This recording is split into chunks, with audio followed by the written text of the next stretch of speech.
ओम आदि गुरुवे नमः। श्री स्वामी समर्थ। जय जय स्वामी समर्थ। स्वामी भक्तांनो, असे स्वामींचे प्रेमळ संदेश तुमच्यापर्यंत पोहोचण्यासाठी आत्ताच आपल्या चॅनलला सबस्क्राईब करा आणि बेल आयकॉन ऑन करा। माणसानं पैशापेक्षा जास्त पुण्य कमवावं। पैसा कमवला तर त्याला ठेवायला जागा लागते, तसं पुण्याचं नाही। ते दिसत नाही, पण वेळ आली की बरोबर समोर उपभोगता येतं। आणि कारण कमवलेल्या पैशांचं काम जिथं थांबतं ना, तिथून केलेल्या पुण्याचं काम हे चालू मात्र नक्कीच होत असतं। म्हणून आपले दुःख हे मोजक्या लोकांकडे व्यक्त करा, कारण काही लोकांना पर्वा नसते आणि काही लोकांना तुम्ही अडचणीत आहात याचा आनंद नक्कीच होत असतो। म्हणून कोणाला आपल्या सांगायचं आणि किती सांगायचं हे लक्षात ठेवायचं असतं। म्हणून मित्रांनो, स्वामींकडे हे नक्कीच सांगा आणि कमेंटमध्ये श्री स्वामी समर्थ असं टाईप करून आपल्या व्हिडिओला एक लाईक नक्कीच करा। स्वामी भक्तांनो, संघर्ष हे निसर्गाचं आमंत्रण आहे।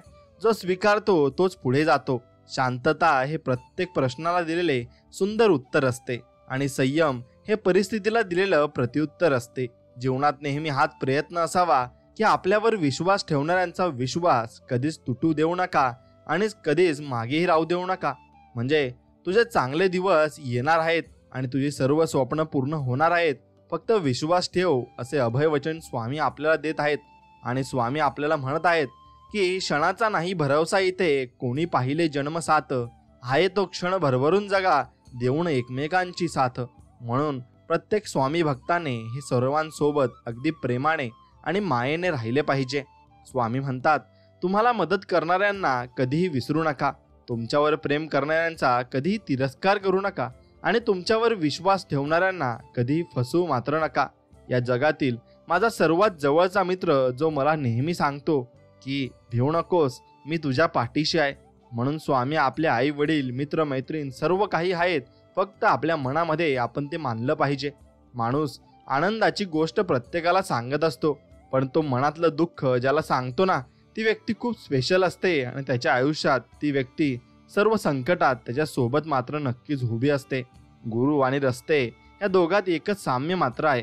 स्वतः जिथे आहेत तिथेच राहतात, परंतु दुसऱ्यांना मात्र त्यांच्या ध्येयापर्यंत पोहोचण्यासाठी नक्कीच ते मदतही करत असतात। म्हणून आपला फक्त स्वभाव भोळा आहे, भाऊ डोकलही शातीर आहे।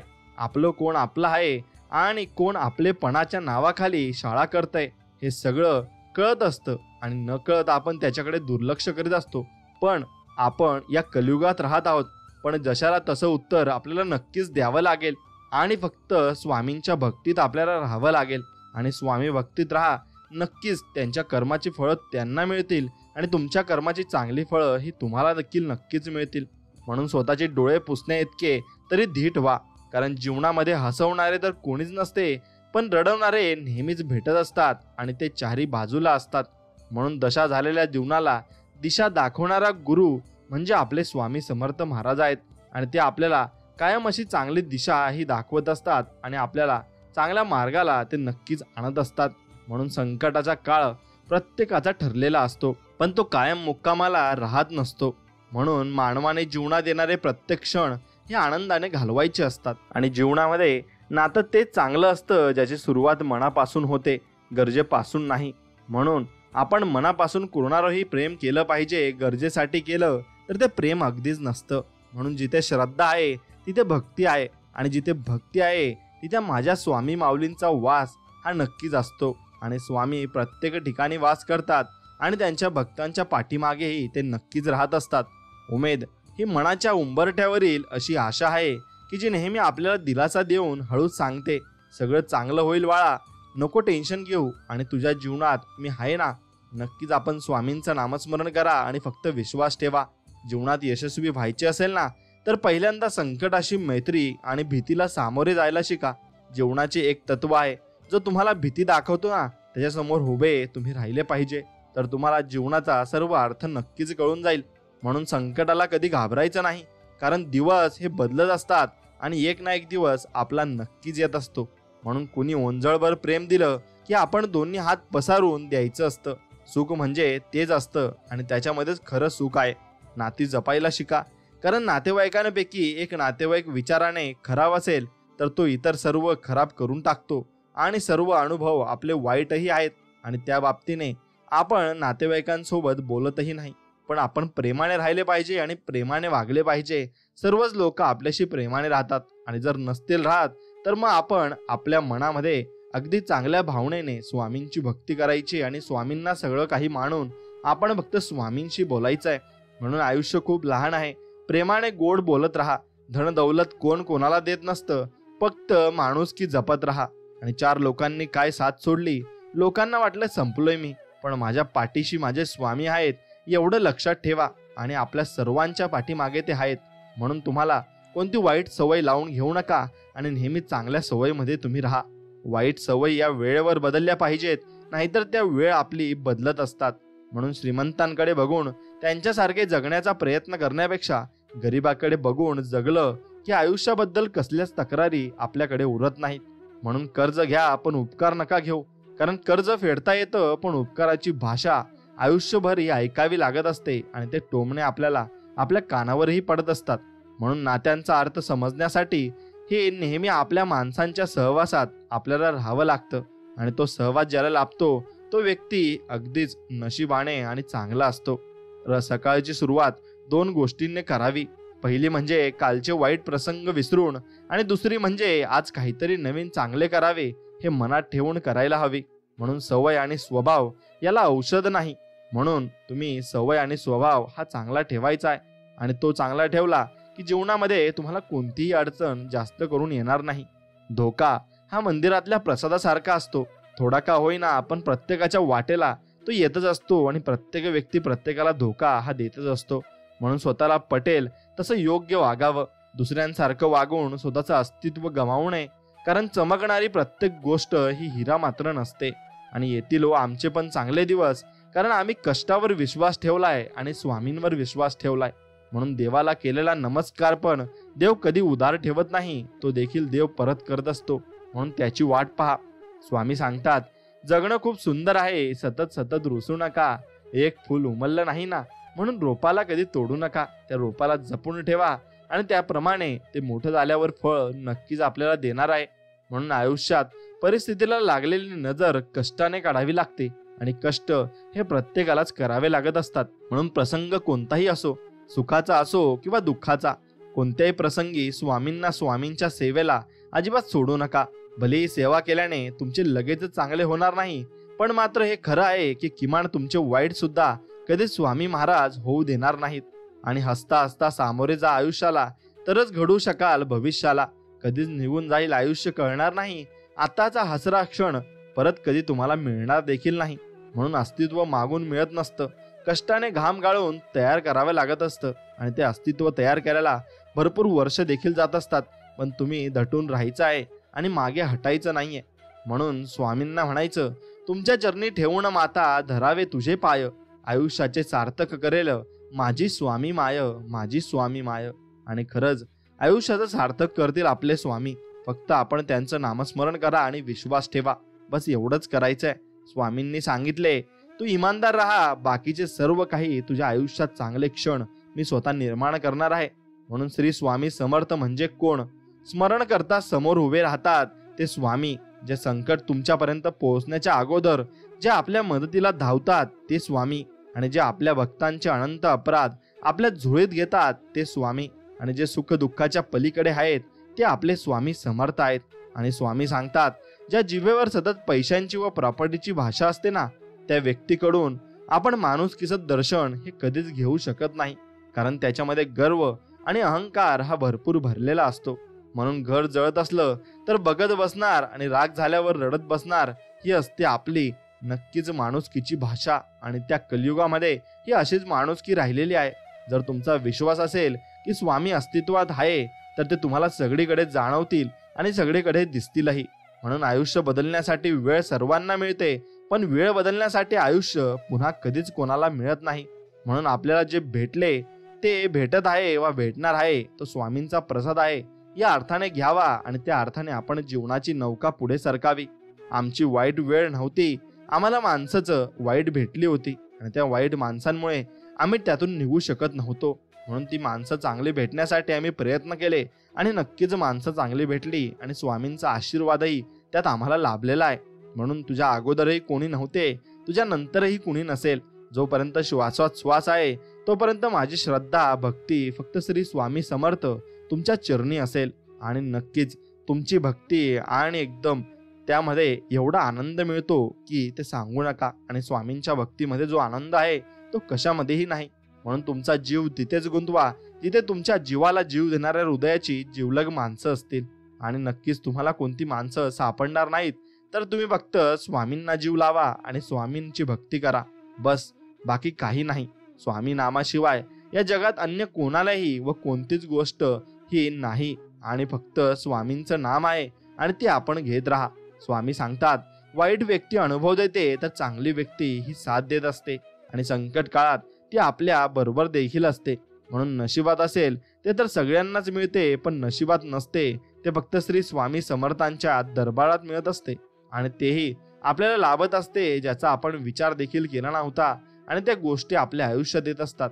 पण आपण काय करतो की त्या गोष्टी या आपण चुकीच्या मार्गाने नेतो आणि चुकीच्या मार्गाने त्या गोष्टींचा विचार आपण करत असतो. पण तसं न करता आपण फक्त चांगला विचार केला पाहिजे आणि चांगल्या मार्गाने आपण चाललं पाहिजे. नक्कीच आपलं भलं झाल्याशिवाय राहणार नाही. आणि जे हरवलं आहेत ते शोधल्यावर परत मिळतील, पण जे बदलले आहेत ते मात्र कधीच शोधून मिळणार नाहीत. म्हणून मित्रांनो, कर्म नेहमी चांगले केले पाहिजे, कारण दिलेले श्राप आणि दिलेले आशीर्वाद कधीच खाली जात नाही आणि कधीच खाली येतही नाही. म्हणून तो बघतो सर्वच, फक्त निर्णय उशिरा घेतो आणि उशिरा लोकांना त्यांची कर्माची फळं मिळतात. मग ती वाईट असो किंवा मग चांगली असतो, मग ती फळं त्या लोकांना मिळून नक्कीच राहत असतात. म्हणून आजचं तुमचं एक चुकीचं कर्म कधीतरी भविष्यात तुमच्या आयुष्याला डंक मारल्याशिवाय नक्कीच राहणार नाही. आणि या जगात सर्वात मोठी संपत्ती ही बुद्धी आहे, आणि सर्वात चांगलं हत्यार हे धैर्य आहे, आणि सर्वात चांगली सुरक्षा हे विश्वास आहे, आणि सर्वात चांगले औषध हे हसू आहे. आणि आश्चर्य म्हणजे हे सर्व विनामूल्य आहे आणि त्याचा आनंद तुम्ही जीवनात नक्कीच घेतला पाहिजे. माणसाच्या डोक्यात काय शिस्त आहे हे कुणीही सांगू शकत नाही, आणि ते फक्त परमेश्वराला माहिती असतं. आणि नक्कीच परमेश्वरही त्याचा विचारही करत असतो. म्हणून जीवन एक घाट आहे जिथे काही अशी वळणं येतात जे आपल्या नशिबाचा संपूर्ण कायापालट करून टाकतात आणि आपलं संपूर्ण आयुष्यच बदलून टाकतात. म्हणून विनाकारण काळजी करणे म्हणजे आपण कधीही न घेतलेल्या कर्जावर व्याज भरण्यासारखं आहे. म्हणून तुम्ही काळजी अजिबात करू नका. जे होईल ते पाहिलं जाईल आणि स्वामी आपल्या सोबत आहेत. फक्त ह्याच्यावर विश्वास ठेवा. कोणाच्या मनात काय आहे हे जर कळलं असतं ना, तर या जगात कोणीच कोणाशी बोललं नसतं. हे कटू आहे पण सत्य देखील आहे. म्हणून स्वामी म्हणतात, लक्षात ठेवा, आळस झटल्याशिवाय यशाचा कळस हा दिसत नसतो. म्हणून आळस तुम्ही अजिबात जीवनामध्ये नाही केला पाहिजे आणि नेहमीच चांगल्या मार्गाने आणि चांगल्या मार्गाला तुम्ही राहिले पाहिजे. मित्रांनो, आपल्या जीवनाचा आनंद आपल्या विचारांच्या गुणवत्तेवर अवलंबून असतो. आणि म्हणून आपल्या विचारांची गुणवत्ता कशी आहे यावर आपले जीवनही अवलंबून असते. म्हणून मनाचा गाभारा पवित्र असला की त्यात प्रवेश करणारा प्रत्येक जण हा भाविकच असतो. म्हणून आपला गाभारा मनाचा पवित्र ठेवा आणि पवित्र मनाने प्रत्येकाचा विचार देखील करा. म्हणून माझ्या आसपास असे सुद्धा लोक आहेत ज्यांच्या हृदयात विष आहे आणि जिभेवर साखर आहे. पण आपण काय करायचं, सगळ्यांशी गोड बोलायचं आणि चांगलं बोलायचं, बस एवढंच आपण करायचं आहे. आणि चांगल्या मार्गाने आपण लोकांशी जोडायचं आहे. म्हणून कुणाच्या मनात काय चाललंय ना याचा विचार करत बसायचा नाही, आणि तो विचार करून आपल्याला काही होणार सुद्धा नाही, आणि आपण अजून पण प्रॉब्लेम मध्ये येऊ आणि संकटात देखील येऊ. म्हणून स्वामी म्हणतात, यशाचे डोंगर नेहमी सुंदर आणि रेखीव दिसतात, पण तिथपर्यंत जाण्यासाठी केलेला प्रवास कधी सोपाही नसतो. म्हणून तो प्रवास नक्कीच तुम्ही करून बघा आणि यश मिळवून बघा. तुम्हालाही तो आनंद लवकरच प्राप्त होणार आहे. आणि आयुष्य आनंदाने जगायचं असेल तर एकच लक्ष, लोकांकडे दुर्लक्ष, बस एवढंच करायचं आहे. आणि मग तुम्ही आयुष्य बघा कसं आनंदाने जगणार आणि आनंदाने तुम्हाला सर्व काही गोष्टी या मिळणार आहेत. मित्रांनो, देणारा हा कायम सर्वश्रेष्ठ असतो. म्हणून आपले स्वामी सर्वश्रेष्ठ आहेत हे मनात ठेवा आणि हृदयात ठेवा.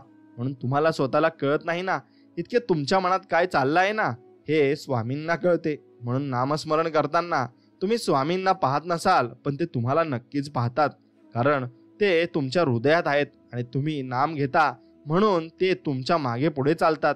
आणि म्हणून स्वामी म्हणतात की अशक्य ही शक्य करतील स्वामी. आणि असं शक्य गोष्ट ही कोणतीच नाही जगात की स्वामी ती शक्य करू शकत नाही. प्रत्येक गोष्ट ही शक्य करू शकणारे आपले स्वामी समर्थ आहेत. म्हणून आपण जे मागतो ते तर खूप छोटं आहे असं आपण समजून घेतलं पाहिजे. म्हणून अभिमान आणि गर्व यात मोठी तफावत असते. अभिमानाने व्यक्तिमत्वात चकाकी येते, तर गर्वाने व्यक्तिमत्वाला कीड लागत असते. म्हणून अहंकारापासून सावध राहा. ही दुधारी तलवार आहे. बाहेरील कळा तुमची लोकप्रियता कमी करते, तर आतील कळा तुमची शुद्धता ही कमी करत असते. म्हणून वस्तू लाख रुपयांची असो किंवा 1 रुपयांची असो, ती फक्त स्वतःच्या कष्टाची हवी. आणि कष्टाचा पैसा हा तुम्हाला शेवटपर्यंत टिकत असतो. आणि कष्ट केल्याशिवाय माणसाला यशही मिळत नसते. म्हणून स्वामी म्हणतात, दोष लपवला की तो मोठा होतो आणि कबूल केला की तो नाहीसा होत असतो. म्हणजे तुम्हाला ठरवायचंय की तुम्हाला काय करायचंय. विश्वास हा कोणावरती पण ठेवत जाऊ नका, कारण आज आपल्यासोबत एका ताटात खाणारा सुद्धा वेळ आल्यावर आपल्यावर पलटतो आणि मग तो आपल्यावरच सगळं काही उलट फिरत असतो. म्हणून पहिल्या दिवशी लोक हसतील तुम्हाला, दुसऱ्या दिवशी चेष्टा करतील, तिसऱ्या दिवशी विसरून जातील.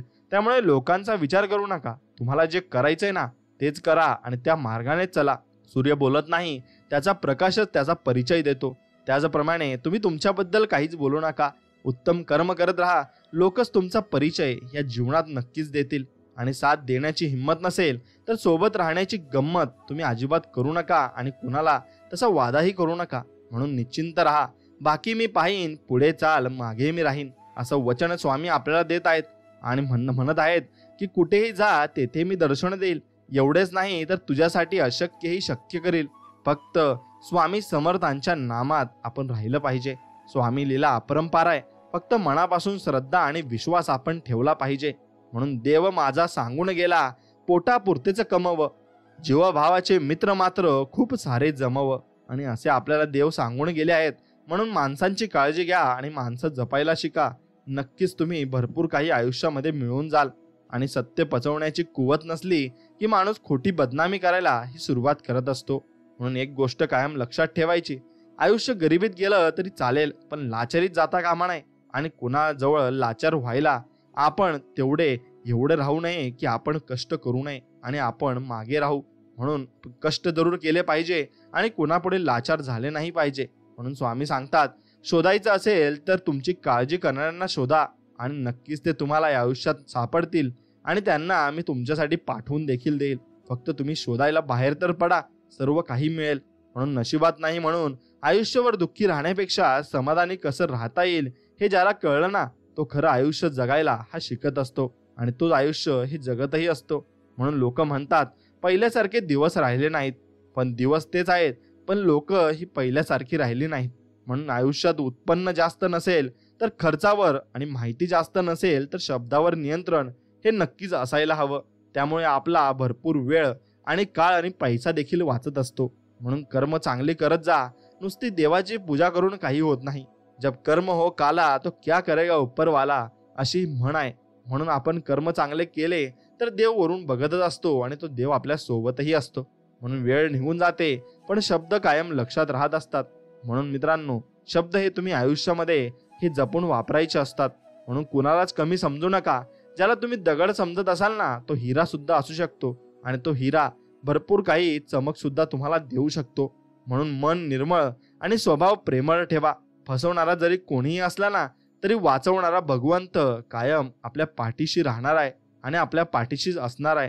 म्हणून स्तुती ऐकायची असेल तर संकटाला हरवावंच लागेल आणि संकट हे तुमच्यावरून नक्कीच चालले जाईल. फक्त स्वामींच्या सेवेत तुम्ही राहायला हवं.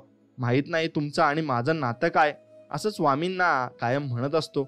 आणि पण तुमच्या विना जीवन जगणं या जन्मात अशक्य आहे आणि स्वामींशिवाय जगणं हे आपल्याला होऊ शकत नाही. आणि स्वामींचं आपण नामस्मरण हे केलं पाहिजे. आपल्या नशिबापेक्षा स्वामींवर विश्वास ठेवा. ती योग्य वेळी योग्य तेच करतात आणि योग्य निर्णय ते आपल्यासाठी घेत असतात. जिद्द आणि स्वामी भक्ती अशी ठेवायची की नशिबात नसलेल्या सुद्धा गोष्टी ह्या तुम्हाला मिळाल्या नक्कीच पाहिजे. म्हणून कृष्णाने राधाला विचारले, अशी एक जागा सांग तिथे मी नाही. आणि तेव्हा राधाने हसून उत्तर दिले, माझ्या नशिबात. म्हणून कोणाच्या ही नशिबात कोणती गोष्ट नाही हे वरूनच ठरून येत असते. आपण त्याचे काही करू शकत नाही. देवाला ते चुकले नाही तर आपल्याला कसे काय चुकणार आहे. म्हणून कोणती व्यक्ती आपल्या आयुष्यात नाही तर त्यासाठी रडत बसण्यापेक्षा आयुष्य चांगल्यापणाने कसे जगता येईल याकडे आपण जास्त लक्ष दिले पाहिजे. आणि जे मिळत नाही त्याची अपेक्षा असते आणि जे मिळाले आहे त्याची कदर नसते. म्हणून माणूस वागण्यातून कळतो तेवढाच तो बोलण्यातूनही ओळखता यायला हवा. आणि आयुष्यात प्रामाणिक नक्कीच राहायचं, पण स्वतःला त्रास आणि मनस्ताप होईल इतकं नाही. म्हणून दुसऱ्यांचे वाईट चिंतन कराल तर सर्वात आधी तुमच्यासोबत वाईटच होईल. आणि हेच सत्य आहे आणि हीच नीती सुद्धा आहे. म्हणून स्वामी म्हणतात, भिवू नकोस बाळा, मी 24 तास तुझ्या मागे पुढे फिरत असतो आणि मी तुला दर्शनही देत असतो. फक्त तू मला ओळखायला शिक. नक्कीच तुला मी चमत्कार दाखवणार आहे. म्हणून भांडण करणाऱ्या लोकांपेक्षा भांडण लावणाऱ्या लोकांपासून सावध राहा. कारण भांडण करणारे ओळखता येतात, पण भांडण लावणारे हे अजिबात ओळखता येत नाहीत. म्हणून जिथे दान देण्याची सवय असते ना, तिथे संपत्तीची कमी नसते. आणि जिथे माणुसकीची शिकवण असते तिथे माणसांची कमी अजिबात नसते. म्हणून 100 लोकांच्या मध्ये चमकायचं असेल तर 99 लोकांचा विचार करायचा नसतो आणि तो विचार सोडून द्यायचा असतो. मित्रांनो, तुम्ही जीवनात पाठिंबा देणारी माणसं आणि आशीर्वाद सोबतीला असले की फक्त मनस्थितीच नाही तर परिस्थिती सुद्धा तुमची नक्कीच बदलून जाईल. म्हणून वेळ गेल्यावर वेळ देऊन हा उपयोगच नसतो. म्हणून हृदयाच्या मखमली पेटीत ठेवण्यासाठी 2 अक्षरे आहेत आणि ती म्हणजे आपले आई वडील आहेत आणि त्यांना जपा. जिथे आपण प्रार्थना करतो तिथे देव असतोच, पण देव तिथेही असतो जिथे आपण पाप करत असतो. म्हणून ही गोष्ट तुम्ही अजिबात विसरायची नाहीये आणि ही गोष्ट लक्षात ठेवायची. आणि खूप ही मजेशीर गोष्ट आहे. आणि काही लोकांना वाटतं की देवाला मी भजत आहे आणि त्यांना मी नामस्मरण करत आहे तेव्हा देव बघतायत, पण ते चुकीचे काम करत असताना देव बघत नाही असं त्यांना वाटत असतं. पण तसं नसतं. देव त्याही वेळी तुम्हाला बघतही असतो. म्हणून मिठासारखं झाले आहे आयुष्य. लोक चवीनुसार वापर करून घेतात, पण त्यांना हे माहीत नाही की आपला पण काळ हा येणार आहे आणि आपल्या सोबत स्वतः स्वामी समर्थ आहेत. म्हणून त्यांना त्यांच्या कर्माची फळं ही नक्कीच भेटतील. म्हणून भोळ्या भाळ्या माणसाला कधी फसवू नका, भ्रमात राहू नका. हा माझा, तो माझा आहे. आपली वेळ खराब आली ना की कोणीच कुणाचं नसतं, हे लक्षात ठेवा. म्हणून वेळेनुसार बदलणारी माणसं हे आयुष्यात कधीही तुम्हाला धोका देखील देऊ शकतात. म्हणून साधी माणसे आणि सरळ रस्ते प्रत्येकालाच नाही समजत आणि ते शेवटी जाऊन ते समजत असतात. म्हणून माणसाला संपत्तीने फक्त सुविधा मिळतात, समाधान व सुख नाही. सुख आणि स्वास्थ्य मिळवण्यासाठी प्रेम आणि आपल्यांची साथ असणे खूप गरजेचे असते आणि ते शेवटपर्यंत टिकवणेही गरजेचे असते. म्हणून ज्या गोष्टी आपल्याला सर्वात जास्त त्रास देतात त्या आपल्याला जीवनाचे सर्वात धडे हे मोठे शिकवत असतात. म्हणून स्वामी सांगतात, काही गोष्टी उशिरा मिळतात पण त्या सर्वोत्तम तुम्हाला मिळत असतात. आणि संस्कार चांगले असतील ना तर ती व्यक्ती कुणाच्या ताटातले हिसकावून खात नाही. आणि एखाद्याचं ताट मोकळं दिसलं तर आपल्या ताटातले थोडं दिल्याशिवाय मात्र राहत नाही. म्हणून सवय बदलू शकते, स्वभाव माणसाचा कधीच बदलू शकत नाही आणि तो बदलण्यासाठी त्याला खूप परिश्रमही घ्यावे लागतील. म्हणून पैसा कमवण्यासाठी जगू नका, जगण्यासाठी पैसे कमवा. कितीही कमावून ठेवलं तरी सोबत काहीच येणार नाही. मन मारून नाही, मन भरून जगायचं असतं. म्हणून वस्तू लाख रुपयांची असो किंवा 1 रुपयांची असो, फक्त ती गोष्टाची जाणीव आपल्याला नक्कीच राहायला हवी. आणि ती जाणीव जर ज्याला असली ना त्याला प्रत्येक गोष्टीचं मोल हे नक्कीच जीवनात समजत असतं. म्हणून 1 वेळचे जेवणाचे वांदे असताना मिळालेले 2 वेळचे पोटभर जेवण म्हणजे आपले स्वामी समर्थांची कृपा आहे असं समजा आणि त्यांना नक्कीच तुम्ही धन्यवाद द्या. मित्रांनो, श्री स्वामी म्हणतात, जोपर्यंत स्वार्थ जळत नाही तोपर्यंत परमार्थ हा आपल्याला अजिबात कळणार नाहीये. म्हणून कचऱ्यात फेकलेली भाकरी हेच सांगते की पोट भरलं की माणूस आपली लायकीही विसरून जात असतो. म्हणून स्वाभिमानाने स्वीकारलेला एकटेपणा लाचारीच्या सहवासापेक्षा कधी योग्यच ठरत असतो आणि तो शेवटपर्यंत योग्यच असतो. कारण त्या व्यक्तीमागे स्वतः स्वामी समर्थांचा हात असतो आणि स्वामी आपल्या पाठीमागे असतात. म्हणून जीवनात चांगले घडो वा वाईट घडो, पण जे पण घडो ते तुमच्या इच्छेने हो, कारण तुमच्या इच्छेतील वाईटही चांगलेच असते. आणि म्हणून स्वामींच्या इच्छेतील वाईटही चांगलेच आपल्यासाठी नक्कीच असणार आहे. आणि म्हणून झाकल्या मोठीतील सत्य जेव्हा बाहेर पडते तेव्हा आयुष्याचा खरा संघर्ष हा आपल्यासाठी चालू होत असतो. आणि एकटे चालून मोठे व्हा, कारण सोबतचे कधी धोका देतील हे सांगता मात्र येत नाही. म्हणून गरज संपली तर लोक देवाला विसरतात, मात्र आपण तर माणसं आहोत आणि ही माणसं आपण जपून ठेवली पाहिजेत. कारण माणसं यांना मन असतात आणि मन हे आपण कधी कोणाचं तोडू नये. म्हणून चांगले करून ही काही लोक वाईट समजत असतील ना तर तो तुमचा दोष नाही, कदाचित तुम्हाला ओळखणे इतपत त्यांची पात्रता अजिबात नसेल. म्हणून नाती ही रक्ताचीच नाही तर नाती जाणीवांनी जुळली जातात. आणि जर जाणीव असेल तर परकी व्यक्ती ही आपली होऊन जाते आणि जाणीव नसेल तर आपली माणसेही परकी मात्र होऊन जात असतात. म्हणून 2 घास प्रेमाने खाता येतील अशी पंगत आणि हक्काने मन मोकळं करता येईल अशी संगत आयुष्यात लाभली तर जगण्यातील रंगत अधिक वाढून जात असते. म्हणून जिथे संपूर्ण शक्ती होतात असमर्थ, तिथे फक्तच एका विश्वशक्ती असते. ते नाव आहे म्हणजे श्री स्वामी समर्थ. म्हणून हळूहळू का होईना श्री स्वामींच्या नामस्मरणाने चांगले दिवस आपल्याला नक्कीच येत असतात आणि शेवटपर्यंत ते टिकतही असतात.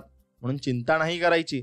जर स्वामींवर सर्व सोपवलं आहे ना, स्वामी नक्कीच सुरळीत करतील आणि तुम्ही तुमचे प्रयत्न फक्त इमानदारीने करत राहा.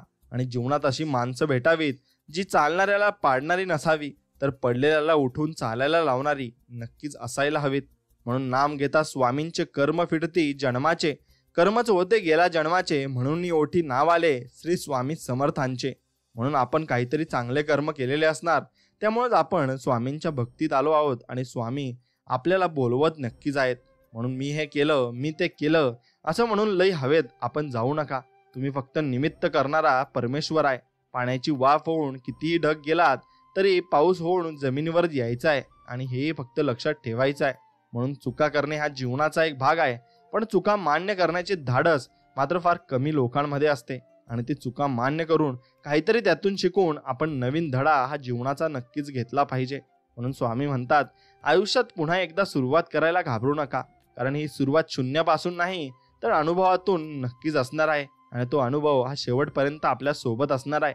म्हणून प्रसंग आणि विषय कोणताही असू दे, आपले शब्द सुंदर असायला हवेत, कारण लोक प्रसंग आणि विषय विसरू शकतात पण शब्द कधी विसरू शकत नाही, हेही तितकंच सत्य आहे. म्हणून कदर करायला शिका. कोणीही पुन्हा पुन्हा नाही येत आयुष्यात आणि ते आयुष्य आपल्याला परत परत असा मोकाही देत नाहीत. म्हणून मनमंदिरात नित्य होतेच पूजा स्वामींची, आस आहे मनाला फक्त त्यांच्या दर्शनाची आणि त्यांचं दर्शन हे आपल्याला नक्कीच होईल. फक्त त्या भावधीरताने आणि मनापासून आपण त्यांची भक्ती करायची आहे. जेव्हा दुःखात पण सुखाचे भास होत असतील तेव्हा समजून जायचं की स्वामी आपल्या सोबत असतात आणि ते शेवटपर्यंत आपल्या सोबतही असतात. म्हणून दुनिया साथ चले या ना चले, पण आप साथ रहना मेरे स्वामी समर्थ. आणि स्वामींना हीच प्रार्थना आपण करूयात. म्हणून कामयाबी के दरवाजे उन्हीं के लिए खुलते जो उन्हें खटकाने की ताकद रखते. म्हणून तुम्ही जर तुमच्या यशाचे दरवाजे वाजवलेच नाही तर ते कोणी उघडणार नाही. म्हणून तुम्हाला प्रयत्न हे नक्कीच करायचे आहेत आणि आपल्या देवावर निसंकोच विश्वास ठेवायचा आहे. योग्य वेळ आली की तो एवढा देतो की तुम्हाला ते संपणार नाही आणि मागायला काही उरणार पण नाही. म्हणून वेळ तर महत्वाची असतेच, पण त्या वेळेला आपल्यासोबत कोण उभं असतं ते मात्र तितकंच महत्वाचं देखील नक्कीच असतं. म्हणून माणूस एक दुकान तर जीभ कुलूप आहे. ते कुलूप उघडल्यावरच समजतं की ते दुकान सोन्याचं आहे की कोळशाचं आहे. म्हणून ते दुकान उघडल्यावर आणि तोंड उघडल्यावर आपल्याला माणूस कळत असतो आणि ते दुकानही कळत असते. म्हणून घरासमोरील गाड्या आणि रुबाबाला कधी तुम्ही श्रीमंती समजू नका.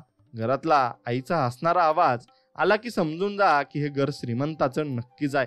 म्हणून 100 वेळा तुटून सुद्धा तरी चालणे म्हणजे पण पुन्हा पुन्हा उभं राहून धावायची आणि तयारी मात्र ठेवावी लागेल, कारण कुजत पडण्यापेक्षा धावून झिजलेलं केव्हाही बरं असतं.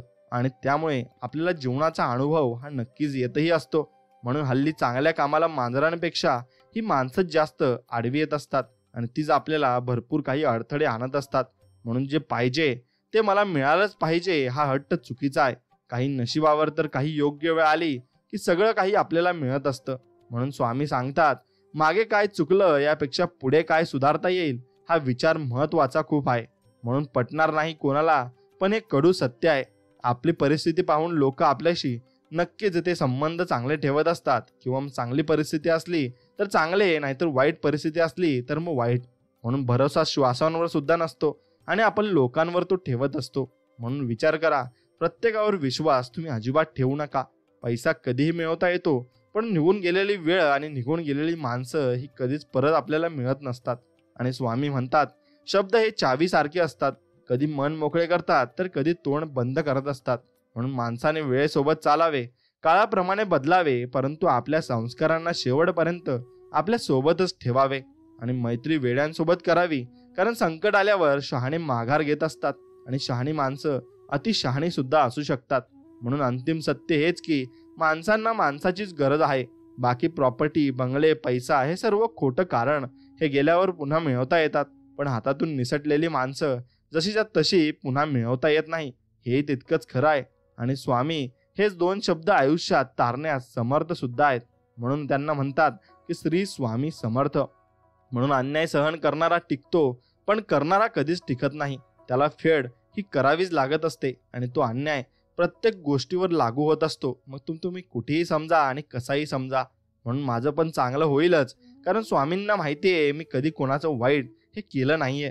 म्हणून नजरेत भरणारी माणसं जगात भरपूर असतील, पण हृदयात राहणारी माणसं क्वचितच आपल्याला आयुष्यात ही भेटत देखील असतात. म्हणून ते आयुष्य आपण नक्कीच चांगल्या पद्धतीने जगायचंय आणि चांगल्या पद्धतीने त्या आयुष्यात आपण वागायचं नक्कीच आहे. म्हणून कमी कधी संपत नसते. संसार तो संसार असतो. आणि आशा कधी संपत नसते, ते जीवन असते. आकर्षण कधी संपत नसते, ते प्रेम असते. आणि खर्चून कधी संपत नसते, ते ज्ञान असते. आणि थांबवून कधी थांबत नसते, ते वय असते. आणि अडकून कधी अडत नसते, ती बाधा असते. आणि मारून कधी मरत नसते, ती फक्त माणुसकी असते. म्हणून माणुसकी कधी मारू नका आणि माणुसकी फक्त तुमच्या मनामध्ये जिवंत नक्कीच ठेवा आणि शेवटपर्यंत ठेवा. कारण ही माणुसकीच तुम्हाला शेवटी साथ नक्कीच देणार आहे आणि या माणुसकीला तुम्ही जपलं नक्कीच पाहिजे. म्हणून मित्रांनो, स्वामी समर्थांवर एक कथा आहे, ती मी तुम्हाला सांगू इच्छित आहे. म्हणून व्हिडिओला तुम्ही लाईक नक्कीच करा आणि तुमच्या आवडत्या मित्राला हा व्हिडिओ शेअर नक्कीच करा. मित्रांनो, ही कथा आहे देव आणि विज्ञान. गोविंद नावाचा एक अभियंता कर्तव्यनिष्ठ आणि तेलबुद्धीचा होता. पण तो देव वगैरे काही मानत नव्हता. त्याच्याप्रमाणे कर्तव्य जगात सर्व काही होते, परंतु त्याची पत्नी आणि आई हे धार्मिक तसेच स्वामी भक्त होते. त्यांनी गोविंदला समजावून सांगण्यासाठी कितीही प्रयत्न केला तरी गोविंद ईश्वर भक्ती करायला तयार नसायचा. एकदा विहीर खोदण्यासाठी भूमिपूजनाचा कार्यक्रम आयोजित केला असतो आणि अभियंता म्हणून गोविंदलाच पूजनाचा मानकरी ठरवलं जातं. पण गोविंद पूजा अर्चना या सर्वांना पाखंड समजतो. अशात तो कुदळ घेऊन जमिनीवर पहिला वार घालायला जातो. पण काय, एकदा कुदळ उचलल्यावर गोविंदाच्या छातीत अत्यंत वेदना जाणवतात आणि त्याच्या हातातून कुदळ गळते आणि वैद्याला लगेच बोलावले जाते. वैद्य येतात आणि गोविंदाची तपासणी करतात. वैद्य याला हृदयविकाराचा झटका सांगतात आणि गोविंद जेमतेम 2 ते 3 दिवसाचा सोबती आहे असं ते सांगतात. पुढे गोविंद अंथरुणाला चिटकून राहतो. त्या कालावधीत भुजंग त्या ठिकाणी येतो आणि सांगतो की तो या गावी कीर्तन करायला आला आहे. स्वामींनी त्याला दृष्टांत देऊन सांगितलं आहे की गोविंदला घरी जाऊन निरोप दे की त्याचा रोग ललिता स्त्रोत वाचल्याने बरा होईल. पण गोविंद नेहमीप्रमाणे याही वेळी विश्वास न करून स्वामी वचन फेटाळून लावतो. पण गोविंदाच्या घरातील सर्वजण स्वामींचा निरोप ऐकण्यासाठी अनेक गयावया करतात आणि त्यामुळे त्यांच्या आनंदासाठी गोविंद ललिता स्त्रोत वाचतो. आणि त्याचा परिणाम म्हणून 2-3 दिवसांवर वैद्य बोय येऊन त्याचे निदान करून सांगतात की आता गोविंद पूर्णतः रोगमुक्त झाला आहे. आणि ऐकून गोविंद थक्क होतो आणि स्वामींच्या वचनाची महत्ता त्याला नक्कीच कळू लागते. म्हणून त्यानंतर घरातील सर्व लोक आपल्या स्वामींच्या दर्शनासाठी येतात आणि गोविंद म्हणतो, स्वामी माझा तुमच्यावर विश्वास नव्हता, तरी तुम्ही मला रोगमुक्त कसे केले? त्यावर स्वामी म्हणतात, अरे तुझा विश्वास नव्हता, पण तुझ्या परिवाराचा विश्वास तर होता ना. पण आम्हाला आमच्या भक्तांसाठी तुला बरे करावे लागले. अरे विज्ञानावर विश्वास चांगला आहे, पण जी गोष्ट विज्ञानाच्या कसोटीवर सिद्ध होत नाही ती गोष्ट खोटी आहे असं मानणं चुकीचं आहे. खरं तर जिथे विज्ञानाचा प्रांत संपतो तिथूनच देवाचा प्रांत हा सुरू होत असतो. म्हणून हे लक्षात ठेवायचं आहे. तुझे विज्ञान सुद्धा ईश्वरानेच बनवले आहे. जसे तुमच्या सारख्या सुशिक्षित व सुरक्षित लोकांनी अशिक्षित लोकांची कीव येते, तसेच आध्यात्मिक उंची गाठून ईश्वरी साक्षात्कार झालेल्या लोकांना तुमच्यासारख्या ईश्वराला न मानणाऱ्या मूर्खांची ही कीव ही येत असते. म्हणून मित्रांनो, आपण फक्त स्वामींवर विश्वास ठेवायचा आहे. मग तुम्हाला कोणी काही बोलो त्यांच्याकडे लक्ष अजिबात द्यायचं नाही. पुढची गोष्ट आहे लबाडीचा परिणाम. गणपत आणि वंदना या नावांचे एक जोडपे असते.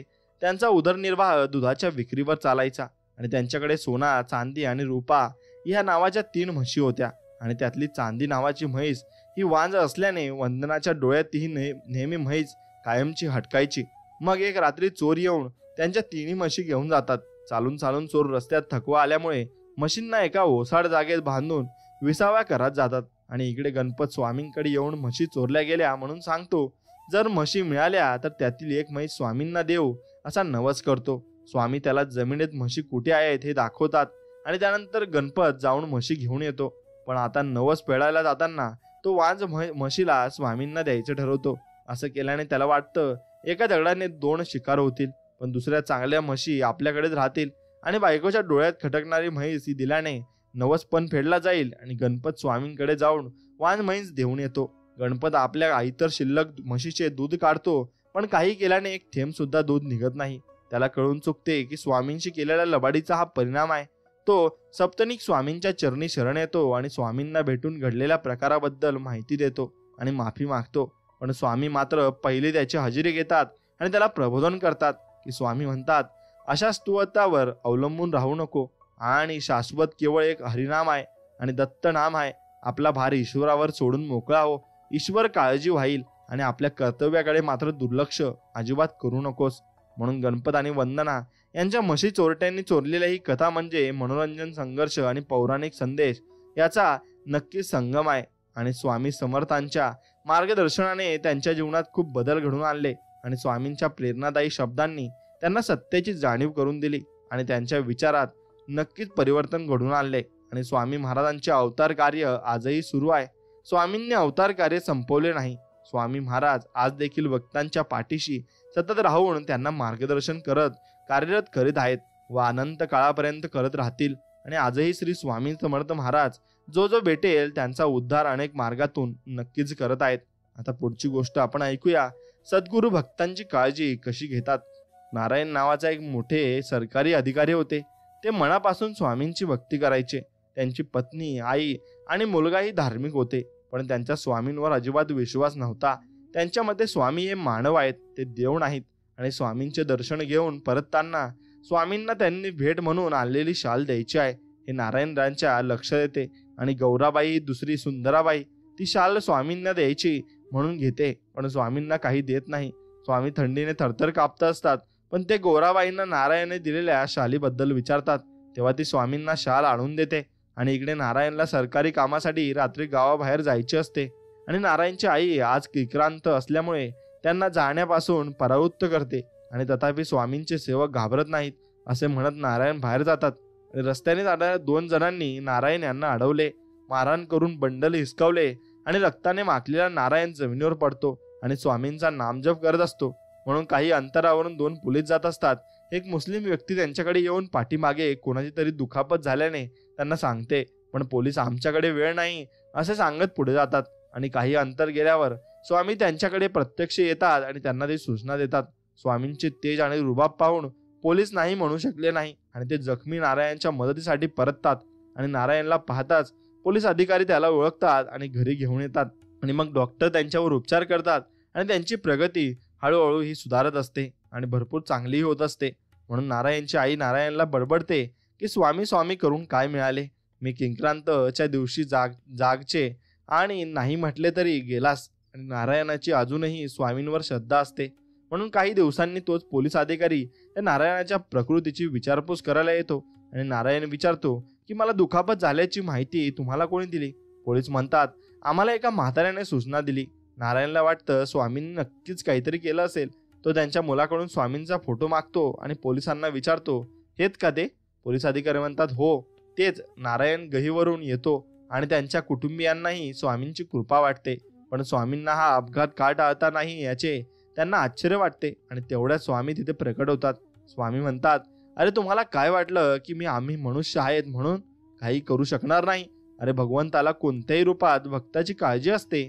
नारायणाच्या नियतीत मारहाण होती आणि म्हणून आम्ही नियती बदलत नाही, पण भक्ताची त्यातून सुटका कशी करावी याचं धोरण नक्कीच ठरवत असतो. म्हणून खुद्द प्रभू श्रीरामांनी आपला वनवास चुकवायचा प्रयत्न केला नाही. आणि नियती स्वतःच्याच कर्माने बनवलेली असते, तिला चुकवता येत नाही. पण त्या नियतीच्या तडाख्यातून आपल्या भक्ताला कसं सोडवावं यावर सद्गुरूंचे लक्ष मात्र नक्कीच केंद्रित असते. म्हणून मित्रांनो, स्वामी समर्थाच्या अशा भरपूर कथा आहेत आणि भरपूर कथा त्यातून तुम्हाला बोध घेण्यासारख्या आहेत. त्या फक्त तुम्ही नीट ऐकल्या पाहिजे आणि त्या ऐकल्या की तुम्हाला त्यातून बोध हा नक्कीच मिळत असतो. म्हणून रामाचार्याची एक गोष्ट आहे. अक्कलकोटास रामाचार्य म्हणून भिक्षुक होते. त्यास 4 कन्या असून पुत्र संतती नव्हती आणि महाराज त्यांच्या घरी कधी कधी जात असत. आणि रामाचार्यांचे कुटुंब सौ गयाबाई श्रेष्ठ पुत्री प्राप्तीबद्दल हमेशा प्रार्थना करीत असे. आणि तेव्हा तुला आम्ही एक मुलगा देऊ म्हणून महाराज तिला म्हणत. आणि याप्रमाणे 2 वर्ष गेली, पुत्र नाही. गयाबाई श्रीस वारंवार पुत्रप्राप्तीबद्दल प्रश्न करी, होईल ग होईल म्हणून महाराज उत्तर देत. आणि याप्रमाणे 6 वर्ष गेली आणि गयाबाई निराश होऊन एके दिवशी समर्थास म्हणाली, 6 वर्ष झाली पुत्र नाही. आपण मला उगीच आशा का दाखविता? म्हणून माझ्या नशिबी नसेल तर तसे सांगा आणि आपल्या आशीर्वादा या जन्मी पुत्र होईल की पुढल्या जन्मी याची स्पष्टता करावी. याप्रमाणे अति विनयाने प्रार्थना केल्यावरून महाराज म्हणाले, नाही ग, तुला याच जन्मी पुत्र होईल. पुढे 2 वर्षांनी बाईस पुत्र झाला आणि तेव्हा तिचे वय 45 वर्षाचे होते. म्हणून स्वामींना हे वचन कधी वाया जात नाही आणि ते कधी चुकीचं ठरत नाही. म्हणून पुढची कथा ऐका की रामकृष्णराव सरदेसाई होते. मुंबईत रामकृष्णराव सरदेसाई म्हणून जे IP रेल्वेत क्लर्क होते आणि ते संगमेश्वराचे राहणारे श्री स्वामीसूत यांनी श्री स्वामींचा मठ मुंबईत स्थापन केला आणि त्यात कृष्णराव हे सेवा करीत असत.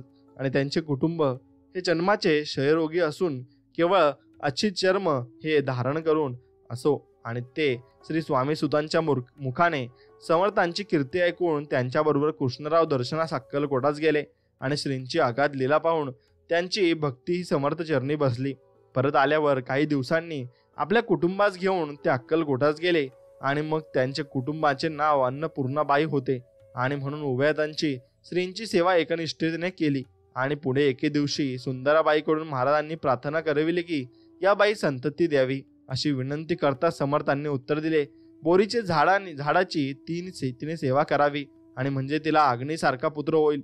आणि बाई तथास्तु म्हणून श्रीचरणी मस्तक देऊन मुंबईस परत आली आणि तिने महाराजांची आज्ञा आपल्या पतीस कळवली. आणि बोरीचे झाड कोणी प्रदक्षिणा घालत नाही, आपण घातल्यास लोक नावं ठेवतील, कसे करावे असा तिने रामकृष्णराव वास यांच्या नक्कीच सल्ला विचारला. आणि त्यांनी पत्नीस सांगितले की महाराजांचे बोलण्याचा अर्थ कोणास कळत नाही, पण करिता तू पिंपळास प्रदक्षिणा घाल म्हणजे झाले.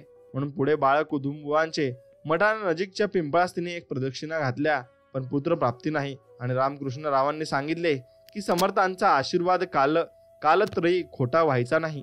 एके दिवशी स्वामी सुतांचे मठात रामकृष्णराव गेले असता ब्रह्मानंदाजवळ त्यांनी गोष्ट सांगितली व पिंपळास हल्ली प्रदक्षिणा घालीत आहे असे म्हणाले. व बुवांनी सांगितले, समर्थाच्या आज्ञेचा अर्थ तुम्हाला समजला नाही. श्री स्वामी सुतास महाराज बोरीचे झाड म्हणतात आणि मठात बाईने सेवा केल्यास कामना पूर्ण होईल.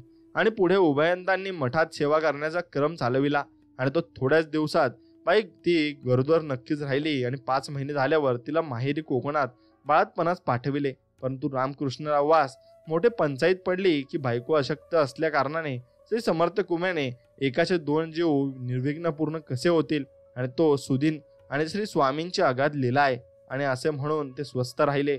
9 मास पूर्ण झाल्यावर एके दिवशी रात्री रामकृष्णराव वास स्वप्नात पडले की महाराजांनी येऊन सांगितले की मी सोनवड्यास स्थानास जातो. आणि बाईचे माहेर सोनवड्यास होते.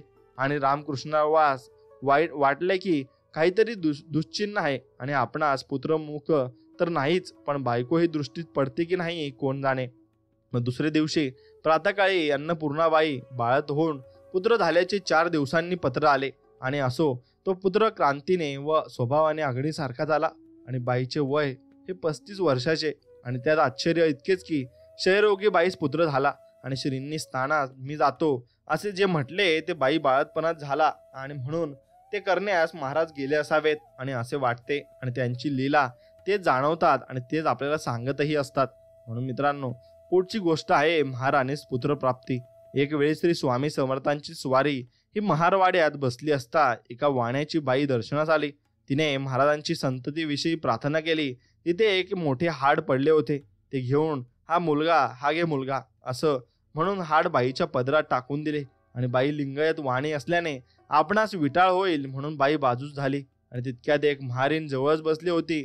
तिलाही संतती नव्हती. तिने झटकन पुढे येऊन पदर पसरून महाराज मला मुलगा द्या म्हणून प्रार्थना केली. महाराजांनी तेच हाड तिच्या पदरात घातले आणि पुढे श्रींच्या कृपेने 1 वर्षाच्या आतच तिला मुलगा झाला. आणि अशी महाराजांची उदार लीला आहे. आणि हे चमत्कार फक्त स्वामी समर्थच नक्की करू शकतात. म्हणून पुढची गोष्ट आहे की गाणदेवीचे महात्म्य उडवले. महाराजांचे दरबारात विटाळ मुळीच नसे. दगडा शेंदूर लावलेला दृष्टीस पडला म्हणजे महाराज त्यावर लघवी करीत आणि कधी कधी शौचही करीत. आणि या कृतीने महाराज दगडाचे सामान्य देवाची अश्रेष्ठता भक्तांच्या मनात भरवीत. आणि अक्कलकोटास खासबागेत गांधेवी म्हणून दगडा शेंदूर लावलेली देवी होती आणि तिचा सर्व गावास दरारा होता. आणि 2 प्रहरी अगर सायंकाळी मुले किंवा बाया खासबागेत गेल्यास त्याच देवीचा झपाटा झाल्याशिवाय राहत नसे. मग कोंबडे नारळ नैवेद्य दिल्या वाचून देवी संतुष्ट होत नसे व झपाटा झालेल्या मनुष्यास गुण देत नसे. आणि रामायणातील अहिमहिंच्या नगरातील देवीची जशी मारुतीने फजिती केली त्याहून जास्त महाराजांनी या गाणगे देवीची फजिती केली. आणि हल्ली गाणदेवीच कोणी भजत नाही.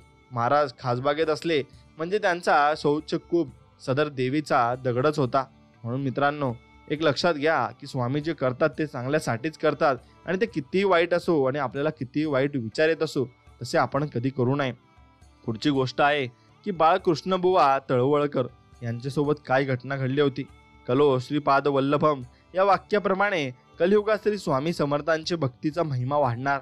आणि बाळकृष्ण बुवा तळवळकर हे रामदासी होते. आणि एक वेळ ते समर्थांचे दर्शनास अक्कलकोटास आले असता महाराज त्यास म्हणाले, रामनामाचे महात्म्य जपून खा बरे, सागरेत पाणी मिसळू नका बरे. आणि काही लोकांची रीत असे की आपले उपास्य दैवत असेल त्यांची प्रतिमा अगर गीता आणि सप्तशती वगैरे जे आपणास वाचवायचे अगर पूजवायचे असेल ते प्रथम महाराजांच्या हाती देऊन त्यांच्या हातून प्रसाद म्हणून घेऊन मग पूजनास अगर वाचनास आरंभ करावा. आणि महाराज पोथी अगर प्रतिमा हात लावून परत देत. म्हणून स्त्रींच्या लीला भरपूर मोठ्या आहेत, त्या ऐकत ऐकत तुम्हाला नक्कीच बरं वाटेल. आणि एके दिवशी महाराज बाहेर गेले असता चोळाप्पाच्या घरात घुबड शिरले आणि ते काहीतरी विपरीत आहे आणि असे समजून चोळाप्पाने घराचे दारास कुलूप लावून बाहेरून कडी लावून तो सर्व मुलांसह खासबागेत जाऊन राहिला. आणि काही वेळाने महाराज आल्यावर तपास करता तो चोळाप्पा खासबागेत जाऊन राहिल्याचे समजले. मग महाराज चोळाप्पास खासबागेतून सायंकाळी घरी येऊन आले आणि घुबड शिरले म्हणून कोणी घर सोडतंय का म्हणून महाराज रागे भरले. आणि याप्रमाणे महाराजांचे पुढे धर्म भोळेपणा चालत नसे. ज्या अंथरुणावर चोळाप्पांची मुले निजत त्याच्यावरच महाराज निजत. आणि 2 महिन्यापर्यंत महाराजांनी चोळाप्पास फार त्रास दिला. आणि चुलीत हागावे, चूल पेटली म्हणजे चुलीत पाणी ओतावे आणि ओळव्याने स्वयंपाकात शिवावे आणि सोवळ्याने पदार्थ वाढतो असे म्हणून नग्न होण्यास वाढण्यात लागावे आणि वगैरे अनेक प्रकारांनी त्रासविले. एके दिवशी सण असल्याने बायकोने परातभर पुरणपोळ्या केल्या आणि तितक्यात बाहेर एक वैरागी येऊन त्याने अलख्ख केल्याबरोबर महाराजांनी पोळ्यांची परात उचलली व ती बाहेर बुवाजवळ नेली. आणि चोळाप्पांच्या बायकोने धावत धावत मागे जाऊन परात आपल्या हस्तगत केली व बैराग्यास एक पोळी देऊन परात घरात आणली. आणि एके दिवशी चोळाप्पा बाहेर गावी गेला होता आणि सकाळचे प्रहरी महाराजांनी चोळाप्पाचे बायकोसह व मुलास घराबाहेर हाकलून लावले व आपण एक मोठी काठी घेऊन उंबरठ्यात बसले आणि ते कोणाच घरात येऊ देईनात. आणि 2 प्रहर होऊन गेली. सर्व माणसे भुकेने तळमळ करू लागली पण महाराज कोणाचे ऐकेनात.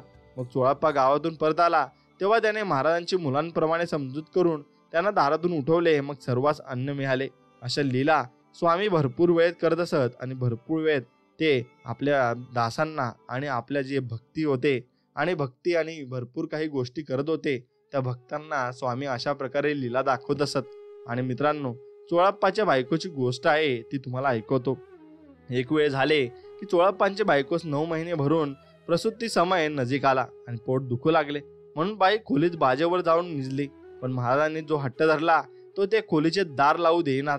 एवढेच नव्हे तर महाराजांनी खोलीत उद्योग चालविला तो असा की मडक्यांच्या उतरंडी होत्या आणि त्या उतरून सर्व मडकी खोलीवर पसरली. आणि इकडे बाई बाळत होण्याची घाई आणि महाराजांपुढे कोणी इलाज चालले ना म्हणून बाईस वाटले आता महाराज फजिती करतात.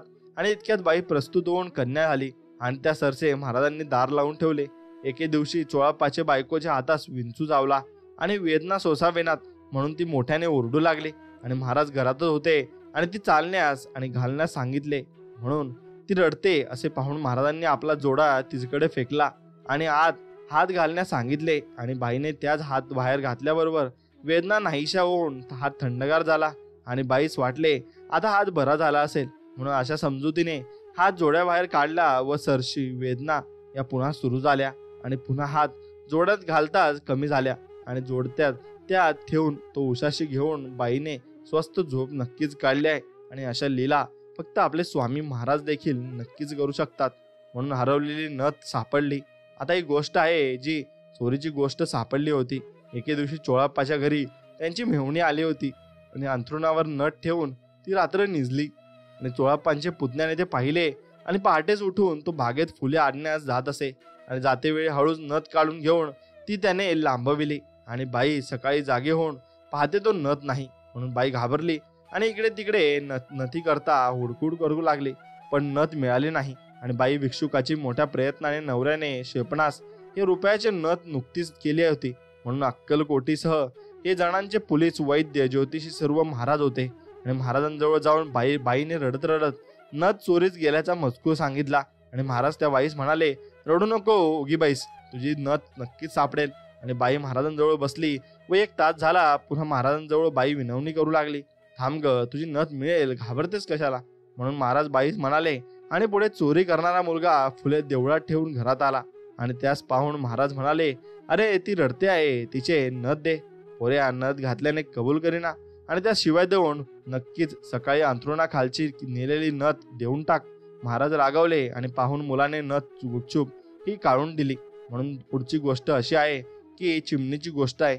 पण मित्रांनो, ही गोष्ट मी तुम्हाला सांगितली, यातून असं शिकायला मिळालं की चोरी कधी करू नका आणि ती प्रत्येकाच्या नजरेत ही शेवटपर्यंत येतच असते. म्हणून चोळाप्पा धार्मिक अगर बोळसर नसून श्री समर्थांचे अमानुष्य बहुत चमत्कार पाहून त्यांची स्वामीचरणी भक्ती वाढली होती आणि बसली देखील होती. म्हणून एके दिवशी महाराज फिरत फिरत गावाबाहेर रामाचे देवालय आहे तेथे गेले आणि देवालयाचे जवळ लिंबाचे झाड आहे आणि त्या खाली महाराज बसलेत आणि बरोबर चोळाप्पा होता. आणि सकाळचे 7 वाजण्याच्या सुमारास झाडावर एक चिमणी चिवचिव करीत बसली आणि तिच्याकडे महाराजांनी पाहून आज्ञा केली की अगं, आम्ही गावात जाऊ येईपर्यंत येथे राहा आणि येथून हलू नको. असे सांगून महाराज वाडी नावाचे एक कोसावर गाव आहे तेथे गेले व 12 वाजता महाराज वाडीहून लिंबाच्या झाडाखाली आले आणि चिमणी ही आज्ञेप्रमाणे तशीच बसली होती. तुला भूक लागली असेल, आता जा, म्हणून महाराजांनी आज्ञा करताच चिमणी भुरकन उडून गेली. आणि ही लीला पाहून चोळाप्पा आश्चर्याने चकित झाला आणि त्यास वाटले की पक्षी ही महाराजांनी आज्ञा मानतात आणि त्या अर्थी हे साक्षात ईश्वरी अवतार आहेत. आणि असे वारंवार वाटे, परंतु मायेने पडळ डोळ्यावर येत असते आणि जो पोहतो ते चोळाप्पांच्या घरी भांडी गहाण ठेवून महाराज देऊ लागली. आणि तो पोहतो महाराज कोठे दुसरीकडे न जाता त्यांच्या घरी जेवीत आणि पुढे राजाची भक्ती बसून राजवाड्यातून महाराजांकरता व चोळाप्पांचे माणसांकरता नित्य शिक्षा आणि शिदा घेऊ लागला. म्हणून तेव्हाच महाराज चोळाप्पांकडे क्वचित जेवीत आणि नित्य गावात फिरून भक्तांच्या घरी जेवीत आणि पुढे गावगन्नाही फिरून लागले.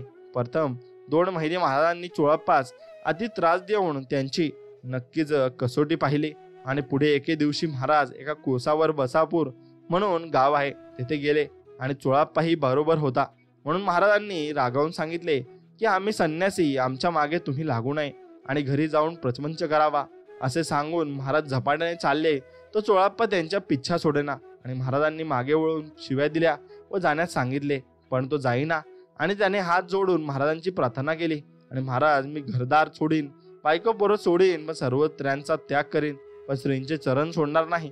आणि त्यांची दृढ भक्ती पाहून महाराज प्रसन्न झाले व आपले पायातील खडावा चोळाप्पांच्या अंगावर महाराजांनी फेकल्या आणि त्यांची पूजा करण्यास आज्ञा केली. आणि चोळाप्पा भक्तीने पादुकांची पूजा करू लागला. आणि पुढे गावातील आजारी, संबंधी, अधिग्रस्त वगैरे लोकांचे चोळाप्पांच्या घरी पादुका आहेत आणि मग नक्कीच त्यांच्या दर्शनाने व्यसनी निरसन होतील. आणि असे दृष्टांत होऊ लागले व खुद्द महाराजांची ही अगाध कीर्ती सर्वत्र पसरू देखील लागली. म्हणून मित्रांनो, स्वामींची लीला हा अपरंपार आहे हे तुम्ही समजून घेतले पाहिजे. आणि पुढची गोष्ट आहे की आप्पासाहेब माने, आता यांच्यासोबत काय झालं हे आपण जाणून घेऊयात. अक्कलकोटा श्री स्वामी समर्थांचा वास 23 वर्ष झाला आणि या काळात 3 कारकिर्दी झाल्या. पहिली कारकिर्दी चोळाप्पा, दुसरी कारकिर्दी राणीसाहेब व सुंदराबाई, तिसरी पंचावी व असो विश्वासराव उर्फ अण्णासाहेब माने हे राजसाहेबांकडे मानकरी होते. आणि त्यांची कन्या जमनाबाई ही लग्नास उपवर झाली, पण कोठे वर मिळेना.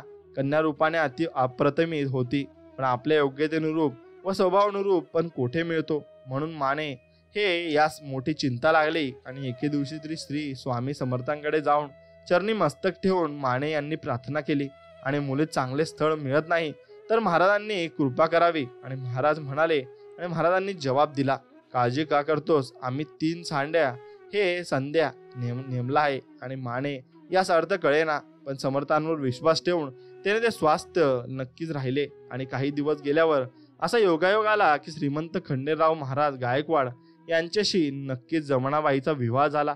आणि तेव्हा महाराजांचे बोलण्याचा अर्थ कळला आणि तिचा आप्पासाहेबांची कन्या हल्ली बंडोद्यास श्रीमंत जनाबाईंसोबतच आहेत.